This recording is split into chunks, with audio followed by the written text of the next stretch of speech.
प्रिय विद्यार्थियों नमस्कार। मैं डॉक्टर चंदन प्रकाश, लेक्चरर इतिहास विभाग वीर विरमदेव राजकीय स्नातकोत्तर महाविद्यालय जालोर में अपने पर्सनल यूट्यूब चैनल पर आप सभी का हार्दिक स्वागत करता हूं। प्रिय विद्यार्थियों, आज हम BA part first paper second के अंतर्गत इस्लाम धर्म की शिक्षाएं के बारे में अध्ययन करेंगे। इस्लाम के संस्थापक पैगंबर मोहम्मद साहब को अल्लाह की ओर से बहुत से इल्हाम यानी दिव्य ज्ञान प्राप्त हुए थे, जो मुसलमानों के धर्म ग्रंथ कुरान में लिखे हुए हैं। कुरान मुसलमानों के लिए वही महत्व रखता है जो ईसाइयों के लिए न्यू टेस्टामेंट यानी बाइबल तथा हिंदुओं के लिए वेद। कुरान को कलाम पाक भी कहा जाता है। वह स्वयं अल्लाह ताला का कलाम है।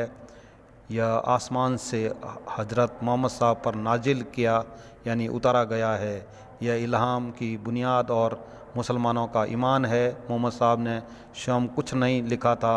उनके द्वारा इल्हाम के संबंध में कही गई बातों से उनके अनुयायी शायद टीपें तैयार कर लेते थे तथा उनके मृत्यु के बाद इन टीपों को 650 ईस्वी में खलीफा उस्मान के काल में संकलित कर लिया गया और ये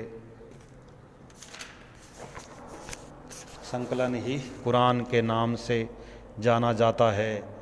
इसे पैगंबरों के पास ईश्वर के आदेश पहुंचाने वाले फरिश्ते जब्राइल द्वारा स्वयं मोहम्मद साहब को लिखाई गई पवित्र पुस्तक घोषित किया गया। कुरान अरबी भाषा के किरण शब्द से उद्भूत हुआ है, जिसका अर्थ है पास या समीप। अतः कुरान मुसलमानों का वह पवित्र ग्रंथ है जो अल्लाह के समीप ले जाता है। अल्लाह शब्द भी अरबी भाषा के अल्लाह से उद्भूत हुआ है, जिसका अर्थ है पाक या पवित्र जीव। मुसलमानों के धार्मिक साहित्य का दूसरा भाग सुन्ना कहलाता है और उसमें मोहम्मद साहब के जीवन, चमत्कारों और उपदेशों से संबंधित अनुश्रुतियाँ, हदीसें शामिल की जाती है। हदीसों का संकलन 9वीं शताब्दी में बुखारी, मुस्लिम, इब्न अल इजाज आदि उलेमाओं ने किया था। मुस्लिम उलेमाओं ने कुरान और हदीस के आधार पर मोहम्मद साहब का जीवन चरित्र लिखने का प्रयास किया। मोहम्मद साहब के उपलब्ध जीवन चरित्रों में सबसे प्राचीन मदीना के निवासी इब्न इसाक यानी 8वीं शताब्दी का लिखा हुआ है। इस्लाम धर्म के सिद्धांत बड़े सरल है। मुसलमानों में यह अटल विश्वास होना चाहिए कि ला इलाहा इल्लल्लाह मुहम्मद रसूलुल्लाह अर्थात अल्लाह के सिवाय कोई पूजनीय नहीं है तथा मोहम्मद उसके रसूल है।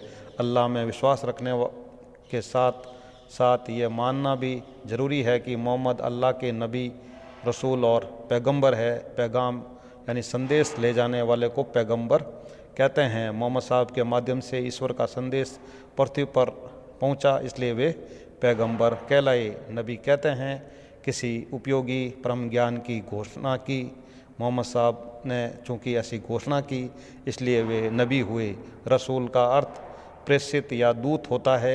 मोहम्मद साहब रसूल है क्योंकि उन्होंने परमात्मा और मनुष्यों के बीच धर्मदूत का काम किया। 5 धार्मिक कर्तव्य। प्रत्येक मुसलमान के लिए निम्नलिखित 5 धार्मिक कर्तव्य करना आवश्यक है। नंबर 1 है कलमा पढ़ना। कल्म ए तौहीद अर्थात इस कल्म शब्द या मंत्र का पारायण करना कि ईश्वर एक है और मोहम्मद उसके रसूल है। ला इलाहा इल्लल्लाह मुहम्मद रसूलुल्लाह। इस्लाम की एकस्वरवाद की आधारशिला इसी पर टिकी हुई है। अतः मुसलमानों को केवल एक ही अल्लाह की इबादत करनी चाहिए। वही सब प्राणियों का सृजन करता है तथा वही सबकी मुराद पूरी करता है। इस कलमे को हृदय तथा वाणी से स्वीकार करना आवश्यक है। नंबर 2 है नमाज। प्रत्येक मुसलमान को अनिवार्य रूप से दिन में 5 बार नियत समय पर नमाज पढ़ना चाहिए। नमाज को इस्लाम का स्तंभ कहा गया है। नमाज से पहले और दूषित वस्तुओं के संपर्क में आने के बाद वुजू यानी हाथ, पाँव, मुँह आदि धोना अनिवार्य है। शादी, गमी, यात्रा, लड़ाई, बेकारी आदि सभी परिस्थितियों में नमाज पढ़ी जा सकती है। नमाज किसी भी परिस्थिति में मुआफ़ नहीं हो सकती। नमाज से समस्त वासनाएं नष्ट होती है। शुक्रवार को सामूहिक रूप से नमाज पढ़ना अनिवार्य बताया गया है। नाबालिग बच्चों और पागलों पर नमाज फ़र्ज नहीं है। नंबर 3 है रोज़ा। प्रत्येक मुसलमान को एक मास का रोज़ा यानी उपवास रखना पड़ता है। मुस्लिम वर्ष का 9वां महीना रमज़ान का महीना होता है। रमज़ान में आफताब यानी सूर्य के छुपने पर ही मुसलमान अपना रोज़ा खोलता है, अर्थात सूर्यास्त के बाद ही खाना खाता है। सूर्योदय से सूर्यास्त के मध्य खाना पानी सर्वथा वर्जित है। रमज़ान का महीना इसलिए चुना गया कि इसी महीने में पहले कुरान उतरा था। नंबर 4 है ज़कात। ज़कात का अर्थ है पवित्र करना। जैसे स्नान करने से शरीर पवित्र होता है, उसी प्रकार ज़कात यानी दान करने से मुसलमान का धन माल पवित्र हो जाता है। प्रत्येक मुसलमान को अपनी वार्षिक आय का 40वां भाग खुदा के नाम पर यतीमों को दान में देना चाहिए। मुसलमानों द्वारा सूद लेना भी वर्जित ठहराया गया है। नंबर 5 है हज। मुसलमानों को अपने जीवन में कम से कम एक बार अनिवार्य रूप से हज करना चाहिए, अर्थात मक्का जाकर अल्लाह की बंदगी करनी चाहिए। जिलहज यानी बकरा ईद का महीना की 9वीं तारीख को अरफात एक स्थान का नाम में मैदान में उपस्थित होना भी अनिवार्य है।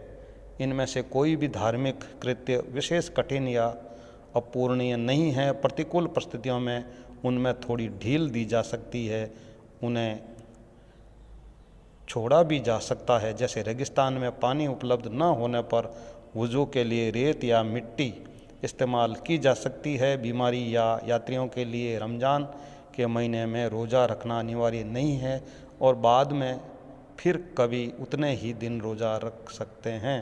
मुसलमानों की बहुत सी प्रथाएं और प्रतिबंध यहूदियों के समान है, जैसे लड़कों का अनिवार्यतः खतना करना।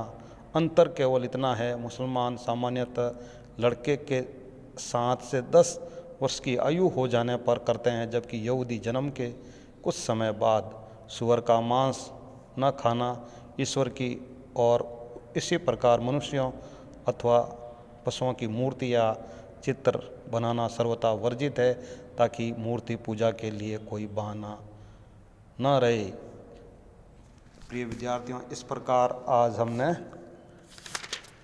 इस्लाम धर्म की शिक्षाएं के बारे में अध्ययन किया है। Very thanks.